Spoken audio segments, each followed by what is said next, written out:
انا راح انهيكم اياها من كل هذا. هسه تقولوا لي انا شغلي شاغل شنو؟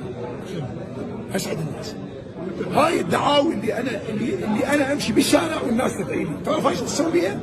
انا اشتغل كانما اصغر منك. انا الان اشتغل ما تصدقون ايش قاعد اشتغل، اقسم برب الجلاله اشتغل لا يقل عن 20 ساعه في اليوم.